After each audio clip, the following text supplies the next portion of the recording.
Hola, ¿qué tal? Buena vida a quienes siguen este videoblog. Les agradezco el que me hayan sugerido este tema que es el reto del burlesque. Espero que sea de su agrado. Pues vamos con el video. Hagamos un poco de historia. El burlesque es el arte por excelencia del cabaret.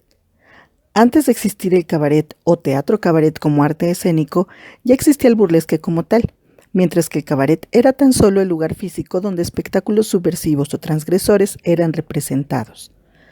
Más pronto que tarde, el cabaret fue cobrando vida propia, convirtiéndose en un fenómeno fantástico. Pero por ahora toca hablar del centro de la escena transgresora, el arte burlesco. El burlesco teatral tiene su origen en el siglo XIV, pero fue hasta el siglo XIX que se hizo popular en Inglaterra como parodia musical y se convirtió en una forma de entretenimiento de la clase media. A principios del siglo XX, el burlesque en América se presentó como una mezcla más populista de sátira, performance y entretenimiento para adultos.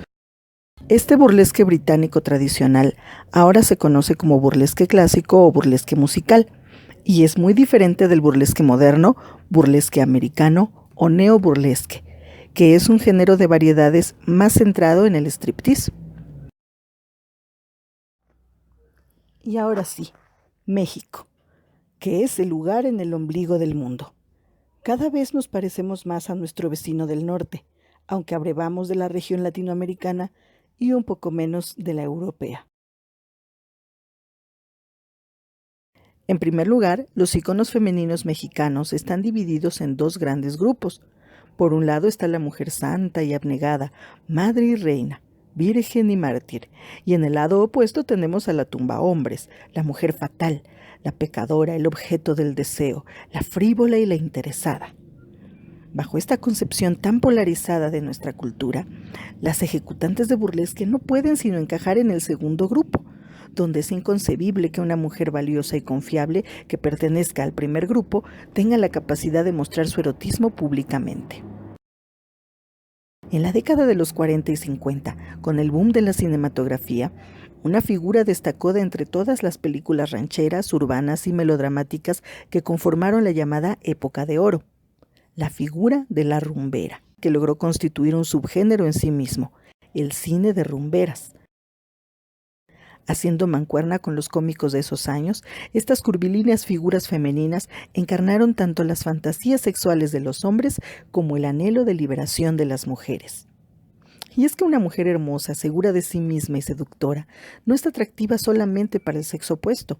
Amén de las preferencias homosexuales de algunas mujeres, para quienes también puede resultar excitante, esta figura es la proyección de los más profundos anhelos de toda una sociedad donde las mujeres sueñan con tener poder sobre sí mismas, tener el permiso de decidir sobre la exhibición de su belleza y su sensualidad, decidir qué quieren y qué no quieren, y ser admiradas por ello. Sin embargo, la industria no le hizo justicia, y en muchas de estas películas la pecadora tenía un castigo. Casi nunca salía victoriosa ni vivía feliz. Vivía subordinada de algún explotador o mal amante, y en el fondo deseaba casarse, tener hijos o una familia normal, aunque socialmente no era merecedora de ello. El mensaje era claro: insubordinarse al papel de la mujer ideal tiene su precio. En las décadas posteriores, hablamos de los años 70 y 80, el cine de ficheras terminó por reducir la liberación sexual femenina a mero objeto del deseo masculino.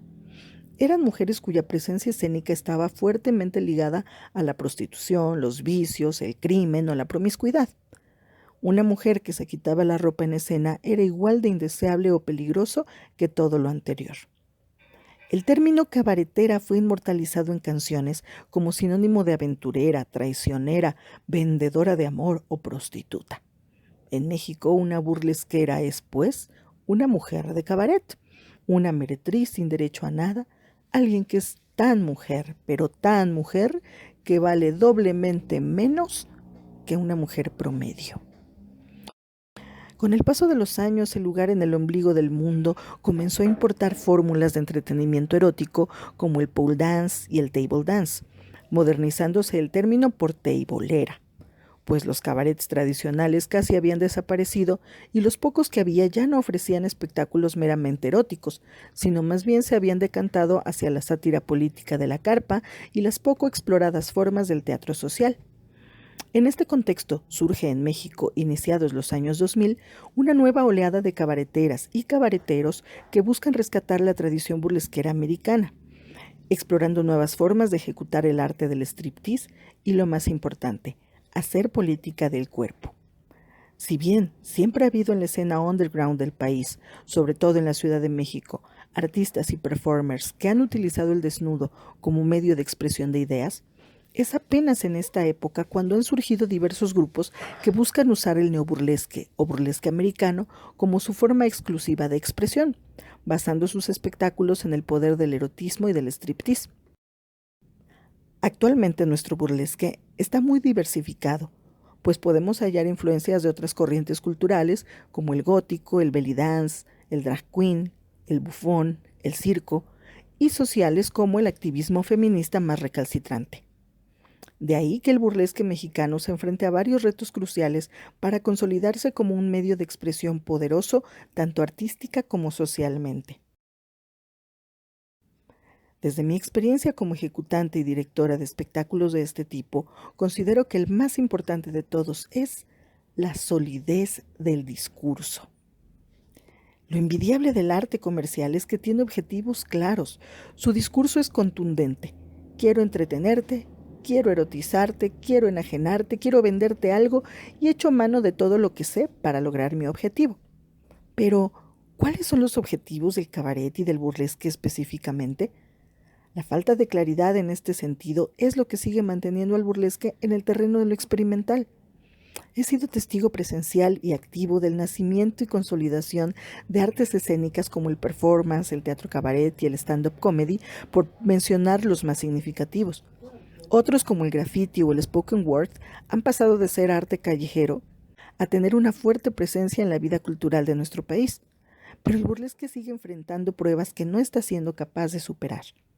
En mi opinión, la más importante de ellas deriva de la crisis actual del feminismo, una crisis de tipo conceptual en donde nadie logra ponerse de acuerdo y en donde seguimos arrastrando los lastres de una educación machista y un sistema que favorece la competencia malsana entre mujeres. Se critica lo puritano, lo poco atrevido, lo panfletero, lo descarado o lo vulgar que es un show con el mismo rigor y con la misma hazaña. Pero no solo es eso, pues los hombres también hacen burlesque, o boilesque, como es mejor conocido, y tampoco hay un conocimiento amplio ni una mente abierta para entender la diversidad sexual, siendo que cada vez hay más elementos para repensar lo femenino, lo masculino, lo trans. De ahí que el burlesque mexicano carezca de una identidad sólida, donde prevalezca la solidaridad y donde exista un respeto a la amplia gama de expresiones del desnudo como herramienta ya sea comunicativa, de provocación política, de exaltación de la belleza, de lo grotesco o de lo erótico, sin que se busque que una sea mejor que otra. Por ejemplo, hay quienes defienden el derecho a que los cuerpos curvis hagan burlesque. Hay quienes distinguen un cuerpo curvi de un cuerpo obeso y deciden no exhibirse hasta estar saludables. Hay quienes exhiben un cuerpo obeso. Y todas y todos tienen su espacio y debe ser respetado. Hay quienes prefieren el glamour, otros el low cost, otros exploran el estilo decadente. Y aún así tienen derecho a hacerlo, aunque pueda gustarnos. Uno sí y el otro no.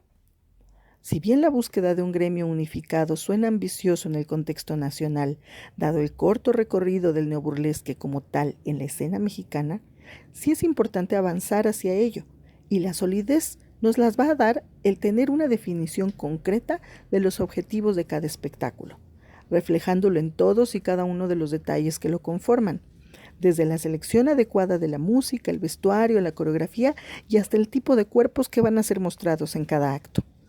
Al ser un espectáculo mayormente visual, es ahí en la estética del número donde se define si el discurso es feminista, artístico, poético, político o simplemente frívolo, y debe haber lugar para todo.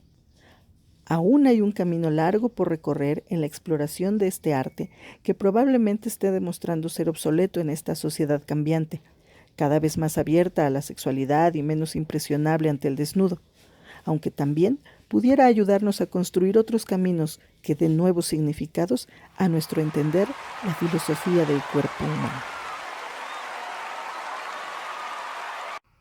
Pues ahí está, este fue mi análisis, mi reflexión sobre lo que es el reto, el burlesque en este contexto actual en el que estamos viviendo.